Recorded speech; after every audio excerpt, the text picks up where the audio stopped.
e é uma pessoa. E vamos tratar agora uma grande diferença que é preciso esclarecer em nossas mentes, que existe uma diferença em ser salvo pela graça e achar que é salvo de graça. Pelo menos no português pode dar essa impressão, né? Em Lucas 21:19, é na vossa perseverança que ganhareis a vossa alma. Não é porque o dom de Deus é gratuito, então eu sou salvo de forma em que eu não preciso fazer nada. Se você não permanecer, na verdade, você não vai ganhar a sua alma. E em 2 Timóteo 2:11-13 fala isso. Fiel é esta palavra, se já morremos com ele, também viveremos com ele. Se perseveramos, também com ele reinaremos. Se perseveramos. Se o negamos, ele por sua vez nos negará. Se somos infiéis, ele permanece fiel, pois de maneira alguma pode negar-se a si mesmo. E por que ele diz negar a si mesmo? Porque se não negarmos a ele, ele também não nega a nós. E ele também não negará a si mesmo, porque nos uniremos a ele. Em 1 Tessalonicenses 2:12, o apóstolo Paulo diz que exorta, consola e admoesta para vivermos de forma digna de Deus, que nos chama para esse reino da glória. Temos que andar de modo digno. Em Colossenses 1:10, a fim de vivermos de modo digno ao Senhor. Então, não é de qualquer forma,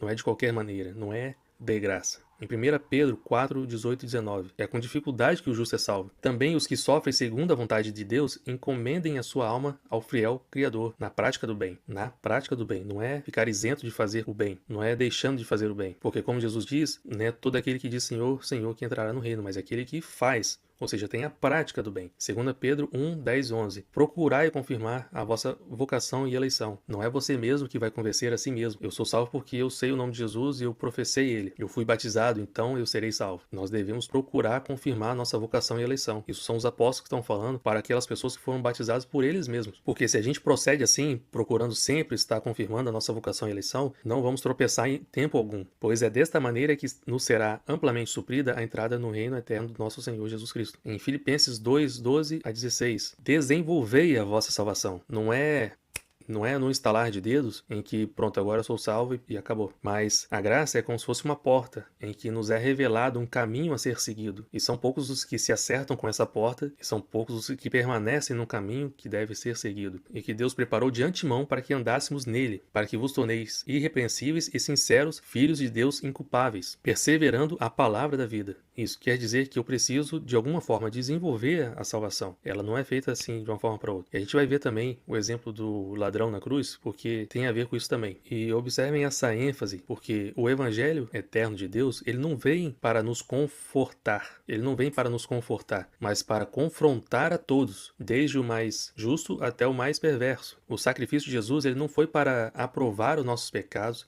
para provar o nosso proceder, mas para recebermos o poder de sermos feitos filhos de Deus. E em João 1:12 que vai dizer isso, é para podermos ter esse poder de sermos transformados em filhos de Deus. E isso não acontece de uma hora para outra, não acontece de uma forma instantânea. Sendo que o Evangelho de Cristo, apresentado naqueles 4 evangelhos, Mateus, Marcos, Lucas e João, eles é apenas o princípio do Evangelho de Cristo. Ele foi completado pelos apóstolos. Eles lançaram a fundação, sendo que Cristo é a pedra e nós somos a pedra também. E assim se cumpriu aquelas profecias de Isaías 2:3 e Miqueias 4:2, que diz que de Sião sairá a lei. Então, o que os apóstolos disseram não é simples recomendações, mas são lei também. Em João 3:19-21, Jesus explica por que não são todos que se acertam com ele, e ele é a porta, não é? Porque o julgamento é este, que a luz veio ao mundo, e os homens amaram mais as trevas do que a luz, porque as suas obras eram más. Pois todo aquele que pratica o mal aborrece a luz, e não se achega para a luz, a fim de não serem arguidas as suas obras. Quem pratica a verdade aproxima-se da luz, a fim de que as suas obras sejam manifestas, porque feitas em Deus. Em outras palavras, as pessoas não se aproximam, não se decidem pela verdade, porque elas serão confrontadas dos seus pecados, de forma a terem a necessidade da transformação de mente e de comportamento para deixarem de viver pecando. E por não quererem essa mudança, por amarem mais as trevas do que a luz, então eles não se achegam à luz. Eles não permitem que o Espírito Santo venha a corrigi-los. Em 1 Tessalonicenses 4:7, o apóstolo Paulo fala, porque Deus não nos chamou para a impureza, e sim para a santificação. E outra confirmação dessas palavras são nesses textos todos que eu deixei aqui embaixo, registrado. Em Filipenses 3:12-16, Paulo vai mostrar que, apesar de parecer para nós que isso é intangível, isso é impossível, ele também fala fala que ele não julga ter já alcançado a perfeição. Aí ele diz assim: mais uma coisa faço, esquecendo-me das coisas que para trás ficam e avançando as que diante de mim estão, prossigo para o alvo, para o prêmio da soberana vocação de Deus em Cristo Jesus. Todos, pois, que somos perfeitos, tenhamos esse sentimento. Poxa, e parece ser uma contradição o que a gente acabou de ler, porque ele diz que não julga ter alcançado a perfeição, mas agora ele se inclui. Todos, pois, que somos perfeitos. É porque é pela fé que fazemos essas coisas. Nós cremos que Cristo está nos aperfeiçoando em espírito